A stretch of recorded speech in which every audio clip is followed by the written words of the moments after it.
Mas hoje eu quero falar um pouco sobre a oração. Diga oração. Inclusive, falando nisso, vamos orar. Pai, obrigado por hoje. O Espírito Santo, seja bem-vindo neste lugar. Nós te entronizamos. Tome o seu lugar. Tenha toda a liberdade para fazer do seu jeito. Nós queremos seguir, Pai, a sua direção. Pai, nos dê ouvidos para ouvir. Pai, o que eu peço agora, Pai, é a sensibilidade à sua voz.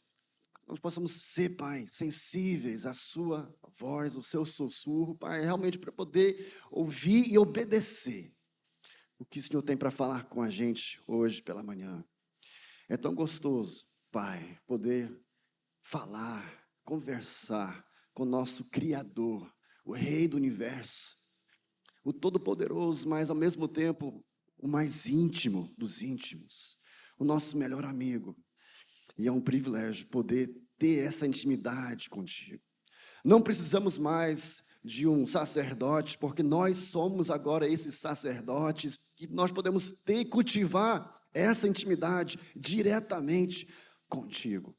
E é um privilégio que nós temos de ter um Deus vivo que nos ama, que é apaixonado por nós. E nós também queremos cada vez mais nos entregar ao Senhor e cada vez mais cultivar relacionamento, intimidade contigo. Em nome de Jesus. Amém, amém, amém. Quem aqui gosta demais de orar? Levanta a mão bem alta aí. Oração, gente, é um privilégio. E é algo muito especial. Mas hoje queremos falar um pouco sobre como orar. Como orar. Tem várias maneiras, vários estilos de oração. E às vezes nós acabamos caindo numa rotina de só fazer aquelas orações mais seguras, né? Só amanhecer e falar assim, bom dia, Deus esteja comigo. Abençoe minha família, abençoe a minha avó, cure o meu avô. Assim, orações boas, mas assim, a gente às vezes quase entra numa reza. É quase só uma oração antes de almoçar, mas é sempre a mesma coisa. E às vezes a gente, né, falta aquele tempo de qualidade com Deus, de intimidade com Deus. Agora, eu confesso que eu, assim, já passei por várias etapas de vida. Eu lembro que uma etapa eu senti muita vergonha da minha oração. Às vezes eu tentava orar e nunca saía as palavras certas. Às vezes eu ia para uma vigília e eu tentava acompanhar, eu via o pessoal lá orando e, poxa, cada palavra eloquente, citando versículos e tal, e eu lá tentando acompanhar, mas, poxa, eu me senti realmente muito, muito pobre nessa área de oração. Mas a oração é tão importante. E hoje você vai entender melhor como Deus ele não se importa com as palavras eloquentes. Você pode usar? Pode usar palavras eloquentes se quiser, claro, mas não precisa. Não precisa. Deus ele quer aquela oração com o coração rasgado. Você se rasgar, você ser sincero com Deus. É isso que ele deseja, é a sinceridade, é a intimidade com Deus. Mas só para descontrair um pouco, eu ouvi falar que tem uns sítios aqui perto, umas fazendas aqui perto, e uma vez tinha um homem e ele tinha um cavalo. E ele ligou pro pai dele, que morava em outra cidade, e falou assim, pai, venha para cá, para minha cidade, eu tenho um sítio, eu tenho um cavalo, e esse cavalo é crente. Aí o pai falou assim, como assim cavalo crente? Não, venha para cá, você vai entender melhor. Aí o pai foi lá para o filho e chegou lá no sítio e falou assim, cadê o cavalo crente? Não, tá aqui o cavalo, ele mostrou um cavalo muito bonito e tal. A gente falou assim, esse cavalo é crente? Por quê? Desde pequeno, eu treinei esse cavalo a obedecer comandos, tipo assim, frases da igreja. Por exemplo, para fazer esse cavalo correr, você precisa gritar, glória a Deus. Para fazer o cavalo parar de correr, você precisa gritar bem alto, amém. Aí o pai falou assim, entendi, legal, eu posso dar uma volta? Pode. Ele subiu no cavalo, mas ele falou assim, olha, peraí, lembre que esse cavalo é diferente. Para fazer o cavalo correr, tem que dizer o quê? Glória a Deus, isso aí. Para fazer o cavalo parar de correr, tem que dizer o quê? Amém. E o pai falou, não, tranquilo, deixa comigo. Ele já andava de cavalo, aí ele subiu no cavalo, aí ele falou, glória a Deus. E o cavalo saiu correndo, galopando, foi embora. E ele, ihu! Mas ele não conhecia bem aquela região. Aí ele viu lá na frente um penhasco muito íngreme, um abismo. E aí ele estava indo nessa direção. Ele virava, mas o cavalo não obedecia os comandos e tal. E ele puxava as rédeas e o cavalo correndo, né, com toda a velocidade em direção a esse abismo. Aí o homem falou assim, para cavalo, para. Ele puxava as rédeas e ele esqueceu da frase, né? Estava tão nervoso que ele esqueceu.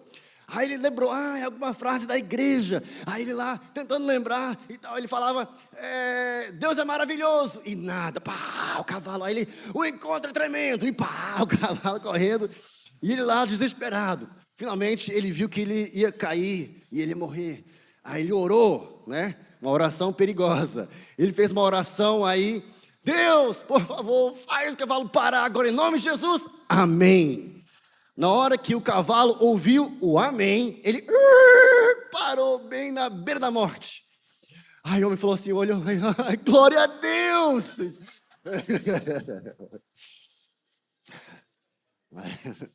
Alguns eu acho que não entenderam aí, pastor, mas eles vão entender. Daqui a pouquinho a ficha vai cair, você, glória a Deus, aí caiu.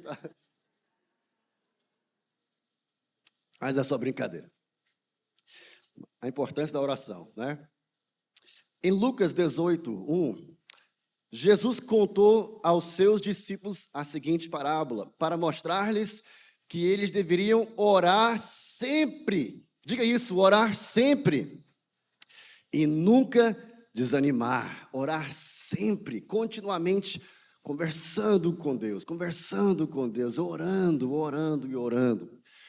Igual eu falei ainda agora, eu passei por um tempo que eu senti muita vergonha da minha oração. Eu chegava nas vigílias e às vezes eles me pediam para orar, aí eu, orar publicamente, aí não é comigo, mas eu vou tentar. Aí eu tentava, aí eu me perdia na oração, aí eu sentava tudo envergonhado. Aí eu não sou um bom orador. Eu me comparava com as pessoas, né? Às vezes parecia que eu ficava muito distraído, às vezes na minha casa mesmo. Às vezes eu ia para umas conferências e eu já ouvi o pessoal falar assim, eu oro por 2 horas por dia. E eu, uau, é tempo, hein? Parabéns. Uma vez eu fui para uma conferência e era um coreano. E ele falou assim, gente, eu oro por 6 horas por dia sem parar. E eu falei, eita, 6 horas sem parar? É impressionante, né? E, poxa, eu quero chegar lá um dia. Então pensei, bem, eu vou começar com 1 hora. Eu vou ler a Bíblia, mas para oração, vou separar 1 hora, sem nenhuma interrupção e não ser distraído. Eu vou orar por 1 hora. Aí eu colocava lá na contagem regressiva, lá, né? 1, 2, 3 e já. E eu lá orava no meu quarto sozinho com Deus, lá orando. E eu orei por tudo que eu podia imaginar. Eu orei pela minha família, nome por nome. Eu orei pela minha igreja, pelos meus pastores. Eu orei pelo meu cachorro. Eu orei por tudo que eu podia imaginar, pela nação brasileira e tal. E eu orei. Pensei, rapaz, eu acho que estou quase em 1 hora. Eu olhei, deu 7 minutos. Aí eu pensei, 7 minutos? E agora, como é que eu vou preencher 1 hora de oração, né? Mas assim, é um processo que a gente vai aprendendo como orar, mas a verdade é que, gente, a oração é tremenda, muda a sua vida tremendamente, né?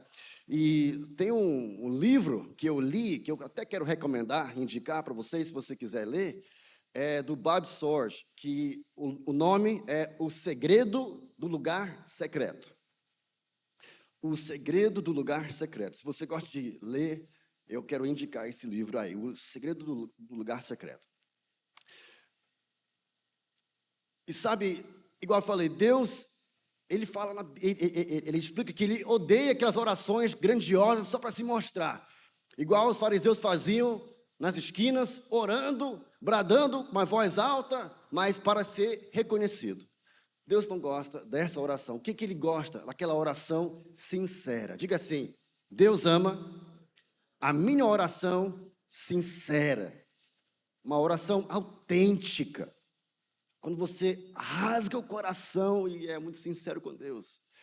É essa oração que Ele gosta. Sabe, as orações perigosas, e eu vou explicar por que a oração é perigosa. A oração é perigosa se a oração tem potencial para mudar a direção da sua vida. Quando você apenas fala assim: Deus, abençoe essa alimentação. Deus vai abençoar? Claro que vai, mas não vai mudar a sua vida para sempre. Deus, esteja comigo. A Bíblia já promete que Ele já está com você. Então, é errado você orar assim? Não, ore, mas não pare aí. Seja mais ousado com as suas orações. Vamos orar com mais coragem, ousadia, orações mais perigosas que vão mudar a direção da nossa vida. Efésios 3:20 fala assim: aquele que é capaz de fazer infinitamente mais do que tudo que nós pedimos ou pensamos, de acordo com o seu poder que atua em nós. Agora, é interessante que a Bíblia não fala que Ele é capaz de fazer mais do que você pode imaginar ou pedir. A Bíblia fala que Ele é capaz de fazer mais do que você pede. Não é na teoria: Ele é capaz de fazer mais do que você pode. Mas não, claro que Ele é também, mas Ele tá aqui explicando que agora é a nossa vez de entender a grandeza dEle. Ele é capaz de fazer mais do que você está pedindo. Ou seja, agora é a nossa vez de tomar um passo de fé, de ousadia e começar a pedir e orar orações perigosas que vão mudar a nossa história, que vão mudar a nossa cidade. Amém, gente? Então, Jesus também, Ele fez orações perigosas. Ele fez aquela oração de submissão, uma oração tão perigosa que ele acabou morrendo bem depois dessa oração. Ele orou assim: Deus, faça a sua vontade, não a minha. E logo depois, ele morreu na cruz. E aí, você está pronto para fazer uma oração dessa? Deus, faça a sua vontade. De repente, Deus vai te chamar para fazer algo que você não quer fazer. É uma oração perigosa. É uma oração perigosa. Nós somos chamados para viver uma vida de fé e não de conforto. Só temos uma vida. Vocês já ouviram essa frase? Só temos uma vida e logo ela passará. Somente o que foi feito por Cristo permanecerá. Você não vai ter outra chance nessa vida. Então aproveite cada momento. Seja intencional. Faça orações perigosas que vão mudar a sua vida, vão mudar a realidade. Jesus foi muito radical. E nós também temos que ser radicais. Ele tocou em leprosos. Ele prestou atenção, mostrou amor para as pessoas, até as prostitutas, que era... Gente, Jesus foi muito radical, Ele amou as pessoas. Nós também podemos ser radicais, amém, gente? Então, eu te pergunto, você está pronto para mais? Você está pronto para ser mais ousado na sua fé, na sua oração? Em Hebreus 4,16, fala assim: assim, aproximemo-nos do trono da graça com toda a confiança. Diga isso, toda a confiança.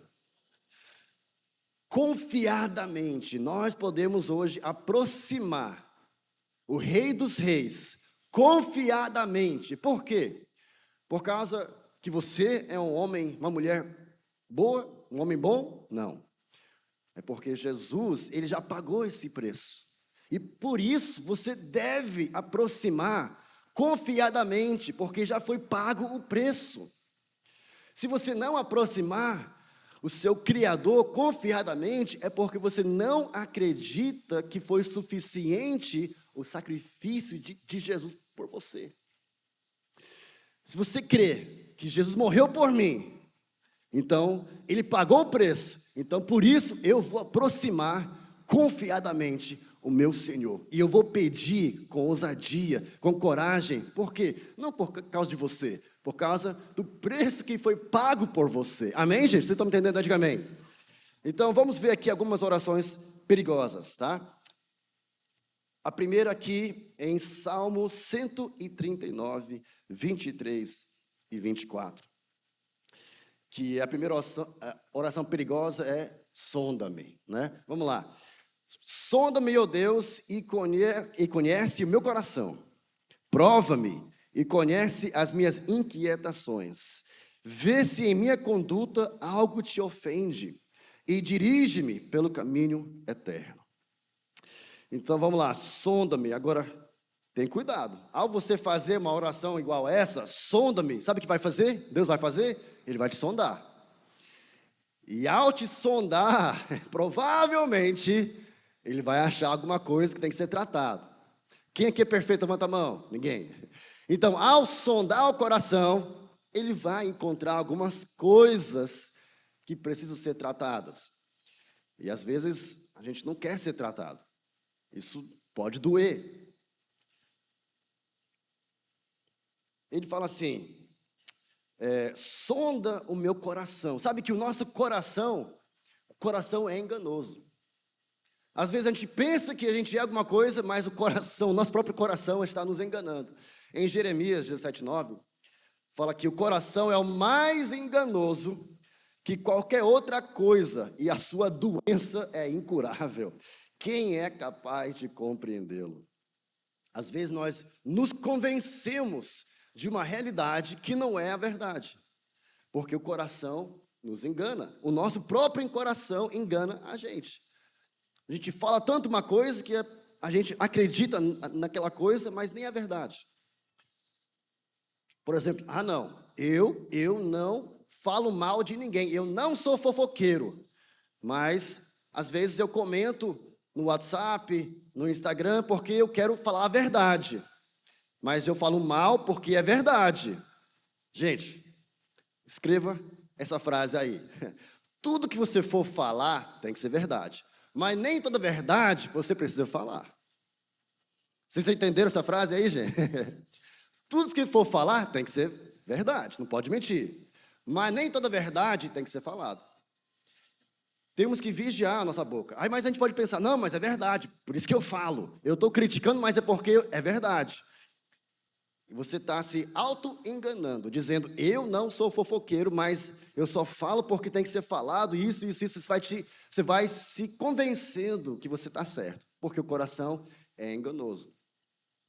Então ele fala assim, Deus, sonda meu coração. Eu sei que o coração é enganoso. Então mostre-me se eu estou me convencendo de alguma mentira na minha vida. E Deus traz à tona. Aí ele fala assim, prova-me e conhece as minhas inquietações. Quais são aqueles medos que te dá aquela ansiedade, aquela inquietação no seu coração? Eu não estou dizendo assim, medo de aranha, de rato. Não, eu estou dizendo assim, aquelas inquietações profundas, aquelas ansiedades. Talvez você está dizendo que, poxa, Deus, eu tenho uma inquietação no meu coração e eu não sei se eu consigo confiar no Senhor nessa área. Talvez você está aqui assim, Deus, eu tenho uma inquietação, talvez eu tenho medo de não conseguir casar um dia, por exemplo. É uma inquietação. Eu tenho medo da rejeição. É uma ansiedade. Tenho medo do fracasso. Talvez é medo de intimidade. Medo do desconhecido. Tem uma frase que o pastor Craig Groeschel falou uma vez, que eu achei bem interessante, que é essa. O que mais tememos revela aonde menos confiamos em Deus. Pense um pouco sobre isso. O que mais tememos revela aonde menos confiamos em Deus. Eu tenho medo de perder o casamento. É que isso você não está confiando em Deus no seu casamento. Eu tenho medo, eu acordo à noite com medo de alguma coisa ruim acontecer com os meus filhos. Você não está confiando em Deus que vai proteger os seus filhos. Eu tenho medo de não poder pagar as contas. Você não confia no Deus provedor da sua vida. Gente, é muito sério isso, né? Eu mesmo, eu já tive muito medo de falhar, medo de entristecer as pessoas, de ser inadequado. Sabe qual é, e qual foi, e qual tem sido o meu segredo principal aqui? Que o meu desejo de agradar a Deus precisa ser maior do que o medo do fracasso. Essa é a verdade. Então é confiar em Deus. A Bíblia fala que o amor lança fora, o perfeito amor lança fora o medo. Deus não nos deu esse espírito de covardia, de medo, mas sim de amor, de moderação. Então ele fala assim: vê se em minha conduta algo te ofende. Descubra os meus pecados, Deus. Eu vou pedir o Senhor para sondar o coração, para descobrir se tem algum pecado na minha vida. E aí que entra a transparência total. Sabe que nós falamos ontem um pouco sobre isso, né? Que ao você pedir perdão a Deus, Deus te perdoa. Mas o desejo de Deus é que você possa andar em vitória. Então, aí que vem o presente do discipulado. Você ser transparente, você se abrir e ser curado também daquela área, daquele pecado.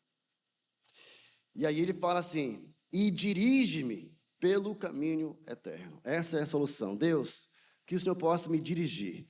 Eu vou confiar na sua bondade, vou confiar na sua fidelidade. Eu te dou minha vida, dirige-me pelo caminho eterno. Eu lembro de uma vez que eu nasci em Santarém, né, no Pará. Aí com 13 anos de idade, mudei para o Japão. Eu morei no Japão até meus 18 anos de idade. E foi lá no Japão que eu conheci a Nicole. Ela é japonesa, vocês viram lá, né? Ela cresceu lá também, americana. Pais dela, né, são missionários. Ela cresceu lá. E aí, depois do ensino médio no Japão, fiz faculdade, fiz o mestrado. E aí, depois de tudo isso, eu voltei para o Brasil, para Santarém. E eu voltei lá para servir na igreja. E eu lembro que eu voltei e eu tenho um irmão, Josias. Hoje ele é pastor lá no Japão, mas naquela época ele era supervisor de setor. Eu acho que ele tinha 6 células lá em Santarém. E ele é o meu irmão mais velho. E eu cheguei lá para poder servir e tal. Aí eu pensei, eu vou me colocar debaixo da liderança do meu irmão. Agora, eu não sei no seu caso, mas crescendo, sempre existia muita competição entre eu e ele, né? Muita briguinha e tal. Sabe como é que é, né? Assim, entre irmãos. Mas eu pensei, não, agora eu já sou adulto, sou maduro, sou humilde. Eu vou me colocar debaixo da liderança do meu irmão. Pensando que eu era muito já tratado nessa área, né? Se você pensa que você é humilde, já é um sinal que não é tão humilde assim. Eu pensei, eu sou muito humilde, né?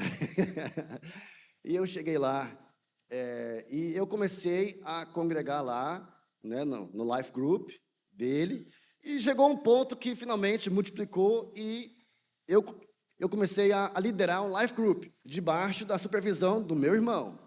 E eu lembro que uma vez, eu estava lá liderando o Life, aí de repente chega o meu irmão para supervisionar o Life Group. Aí quando ele chegou, alguma coisa, não sei, mexeu no meu coração, e eu não tratei ele muito bem. Eu confesso hoje, com muita tristeza, que eu não tratei ele com muita honra. Eu quase ignorei a presença dele e tal, né? Como se fosse ele atrapalhando aquela reunião. Gente, foi totalmente errado, tá? Aí depois, em casa, eu voltei e eu fiz essa oração. Deus, sonda-me, né? Assim, tão santo. Deus, eu sou santo. Sonda meu coração. E Deus sondou. Ele cavou, Isaías, você foi totalmente errado ainda agora. Você tem muito orgulho no seu coração. Eu tenho. Isaías, você tem que ser tratado. E começou a doer e eu finalmente reconheci, né? Não foi fácil, né? Eu chorei e tal. Deus, por favor, me perdoe. Ele falou assim, você tem que pedir perdão para o seu irmão. Aí eu fui correndo lá para o meu irmão. bate na porta, Josias, me perdoa. E ele, não, tá, mas eu lá, querendo me humilhar para poder ser tratado nessa área. Porque aí vem a segunda oração. A primeira qual é? Sonda-me. E a segunda é mais difícil ainda, quebranta-me. Diga isso, quebranta-me. Agora, cuidado. Ao falar Deus, quebranta-me, sabe o que ele vai fazer? Ele vai te quebrantar. E vai doer. Eu posso te prometer que vai doer. Quebrantamento não é tão fácil assim. Eu ia falar que não é para qualquer um, mas é para qualquer um, é para todos nós. Deus, quebranta-me. Diga mais uma vez, bem alto. Deus, quebranta-me. Cuidado, ele está te ouvindo. Quebranta-me. Aí eu falei, Deus, naquela hora, Deus, quebranta meu coração. E foi por isso que eu consegui me humilhar. Não foi fácil, mas o primeiro passo é Deus, sonda o coração. Aí quebranta-me. Sabe, tem duas... aliás, só uma história aqui que eu vou contar. Em Marcos 14, 3. Quando Jesus estava em Betânia. Marcos 14, 3, fala o seguinte: estando Jesus em Betânia, reclinado à mesa, na casa de um homem conhecido como Simão, o leproso, aproximou-se dele certa mulher com um frasco de alabastro, contendo um perfume muito caro, feito de nardo puro. Ela quebrou, diga isso, quebrou. Ela quebrou o frasco e derramou, diga isso, derramou. Ela derramou o perfume sobre a cabeça de Jesus. Sabe que naquela época só tinha um tipo de mulher que usava esse perfume, que era mulher de programa.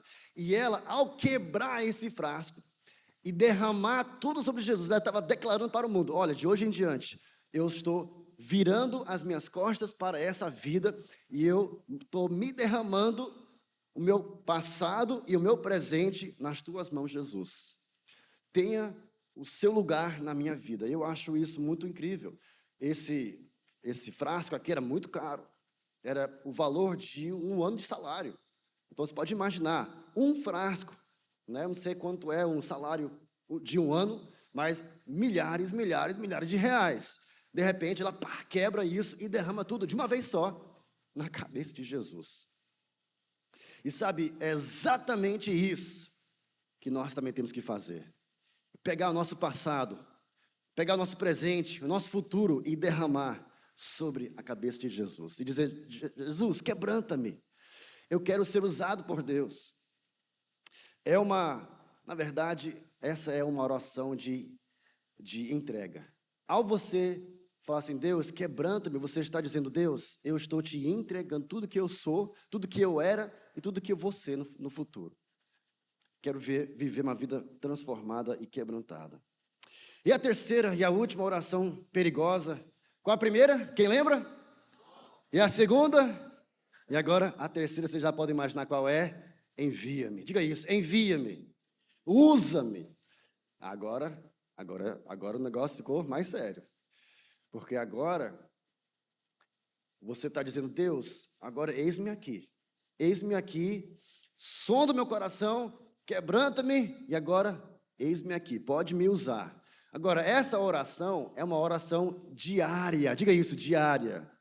Não é só uma vez, Deus, eis-me aqui, envia-me para a África. Aí Deus não te envia, você, bem, eu já fiz a oração, então eu estou bem. Não é assim que funciona. Você fala assim, Deus, envia-me hoje, usa-me hoje, na igreja, para servir no Paz Kids. Eita, peraí. É isso, exatamente isso. Deus, use a minha vida para te servir, lavando a louça lá de casa. Amém ou não amém? Usa-me nos detalhes, envia-me para ser uma bênção para a minha família, para servir a minha igreja local. Aí sim, é uma oração de muita fé. Você dizendo, Deus, eu estou aqui para te servir. O Senhor é o meu mestre. Sabe, nós vemos 3 respostas dessa oração na Bíblia. 3 pessoas, que a gente vai ver rapidinho aqui, que eles fizeram essa oração. Deus, eis-me aqui. E aí vamos ver a resposta. Quando Deus te chamar, ao você dizer, Deus, eis-me aqui, então Ele vai te chamar, Ele vai te enviar para fazer alguma coisa. Se você, assim, falar com sinceridade, Deus, use a minha vida, Ele vai te usar, se você permitir. 3 opções de resposta agora. A primeira opção é igual Jonas. Jonas, o profeta, falou assim, Deus, estou aqui, mas não vou.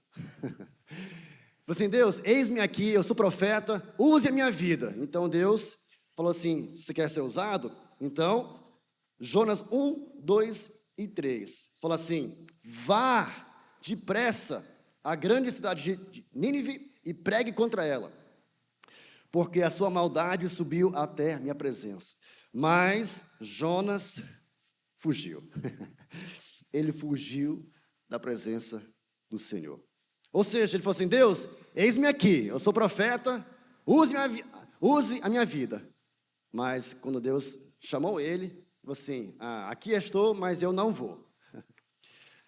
Aí você pode dizer, mas isso daí foi Jonas, né? Eu nunca faria isso. Se eu fosse Jonas, eu teria ido pregar contra a cidade de Nínive. Mas quantas vezes nós também fazemos a mesma coisa, igual ele fez? Deus, Ele te chama para fazer alguma coisa, a gente fala, não, eu não vou não. Eu lembro que eu trabalhei um tempo na África, em Moçambique, e uma vez eu saí de uma reunião, e eu vi um homem bem velhinho, e ele estava numa cadeira de rodas, com os pés bem deformados. Naquela hora, né, eu saí daquela reunião e tal, me sentindo muito santo. Deus, envia-me para as nações. Aí ele me mostra esse homem. Ele fala assim, vá lá orar por ele, pela cura dele. Aí eu falei, Deus, mas, olha aí, já começou, igual Jonas. Mas eu já orei por ele ontem, ele não foi curado. Mas isso e tal. Comecei a falar, inventar tanta desculpa, e eu acabei não orando por ele. Eu fiz igual Jonas. Deus, quantas vezes nós fazemos isso no dia a dia? Deus, Ele te dá aquele chamado, talvez no seu interior, faça isso, faça aquilo. Você faz, Deus, eu não sei realmente se é o Senhor, então eu não vou fazer. É igual Jonas. Sabe, eu não sei o que teria acontecido. Talvez se eu teria orado por ele, ele talvez teria sido curado naquele dia. E foi interessante que logo depois Deus falou assim, então dê a sua sandália para ele. Aí eu olhei para minha sandália, era aquela sandália de couro, alguém tinha me dado muito caro. Aí eu falei, Deus, mas olha aí para os pés dele, está tudo deformado, ele nem vai conseguir usar. Olha aí, mais desculpas. Hoje, isso já faz uns 23 anos atrás, até hoje eu penso, poxa, por que eu desobedeci? Algo tão simples, mas eu confesso que eu fiz igual Jonas. E quantas vezes nós fazemos a mesma coisa, diariamente? Jonas é a primeira opção de resposta. Eis-me aqui, não vou. A segunda opção é igual Moisés falou. Estou aqui, envia outro. Estou aqui, envia o meu irmão Arão. Êxodo 3:10, na sarça ardente, né? A gente vê aqui Deus falando para Moisés, vá, pois, agora eu o envio para Faraó, para tirar do Egito o meu povo, os israelitas. Moisés, porém, respondeu a Deus, quem sou eu para representar-me ao Faraó e tirar os israelitas do Egito? Envia Arão, meu irmão. Mas Deus, a gente começa a inventar desculpas. Mas Deus, eu sou gago, eu não sei falar bem, envia outro, envia o meu irmão. Então Deus enviou o Arão. Eu fico imaginando até hoje, ao ler a história de Israel, a gente lê vez após vez, a nação de Israel, eles entram em rebelião contra Moisés, porque você tem que imaginar, Moisés, ele não conseguia falar tão bem, falava, ele falando aqui. Mas você acha que Deus sabia disso quando ele chamou Moisés? Você acha que Deus sabia que Moisés era gago? Claro que sim. Você acha que Deus mandaria Moisés fazer algo impossível? e não ajudaria ele a vencer essa dificuldade? Fico pensando como teria sido diferente a história de Israel se Moisés teria obedecido. Assim, Deus, o Senhor sabe das minhas dificuldades, mas está me chamando? Eu vou. E Deus teria feito, eu tenho certeza que Deus teria feito milagres na vida dele. E ele teria abrido a porta para fazer possível aquele desafio acontecer. Amém ou não amém? Nós também fazemos isso. Ah, Deus, mas eu não sei falar bem. Eu não sei orar bem. Eu não sei fazer tal coisa. Faça. Eu liderar um life group? Eu não, Deus. Eu sou muito tímido. Tome o passo de fé. E fala assim, Deus, eu vou fazer. Eu vou topar esse desafio. Eu discipular alguém? Tome um passo de fé. Deus vai fazer o impossível acontecer na sua vida. Amém, gente? Então, a nossa resposta será igual à terceira pessoa, que é o Isaías, né? Tinha que ser o Isaías, né? Brincadeira. Mas o Isaías, qual foi a resposta dele? Isaías 6:8. Então ouvi a voz do Senhor conclamando: quem enviarei? Quem irá por nós? E eu respondi. Vamos dizer bem alto, como igreja? 1, 2, 3 e já. Eis-me aqui, envia-me. Essa será a nossa resposta. Deus, eu não entendo tudo. Talvez eu tenha dificuldades. Talvez eu não consigo fazer assim, eu sozinho. Mas o Senhor está me chamando, então eu irei. O Senhor está me chamando, então eis-me aqui. Envia-me a mim e eu irei. Eu irei lhe servir. Então, talvez Deus está te chamando hoje para começar com algo pequeno, para servir como voluntário aqui na igreja, para servir aqui no Paz Kids, para servir na atmosfera, alguma coisa, começa com alguma coisa, e Deus vai cada vez mais honrando esses passos de fé e aumentando a sua própria fé. Eu fico pensando muito nos meus avós, pastor Melvin, pastor Catarina, que vieram de longe, de uma vida muito confortável nos Estados Unidos, e Deus, eis-me aqui. Então, Deus enviou eles para cá, para o Brasil. E naquela época, dizem que o Brasil era 1% evangélico. Hoje, é muito diferente do que era naquela época. E naquela região onde eles moravam, eles não conheciam muito bem a realidade do Brasil.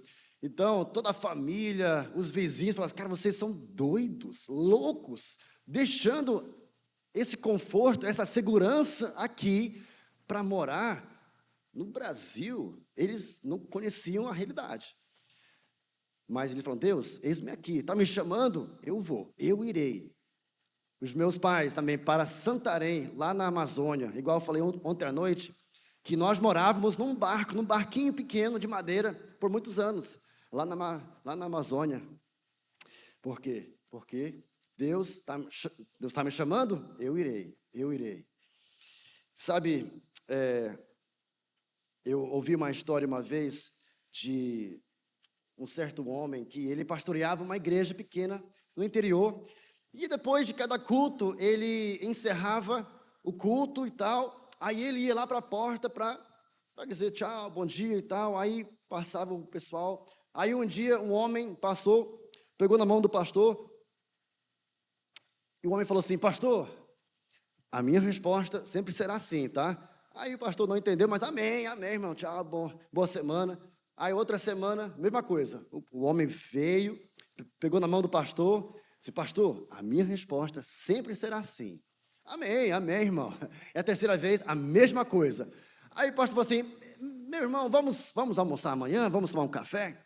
Aí eles foram tomar um café, aí eles sentaram, aí o pastor olhou para o homem e falou assim, por que você sempre diz que a sua resposta sempre será assim? E o homem parou um pouco, olhou para baixo, ele começou a lagrimar, aí ele olhou para o pastor e falou assim, pastor, é porque, sabe, Deus é tão bom para comigo, Ele me salvou de uma vida, eu morava na rua, drogado, quase morrendo de doença, e Deus me resgatou daquela vida, e Ele salvou minha vida, hoje eu sou casado, eu tenho um filho, e Deus é maravilhoso, então, eu sou tão grato a Deus, que eu falo todos os dias, Deus, envia-me, e a minha resposta sempre será sim, Então, pastor, pode me pedir o que quiser me pedir, que eu farei. E a minha resposta sempre será sim. E a sua resposta sempre será sim? Vamos ficar em pé, por favor. Quero orar por você em nome de Jesus.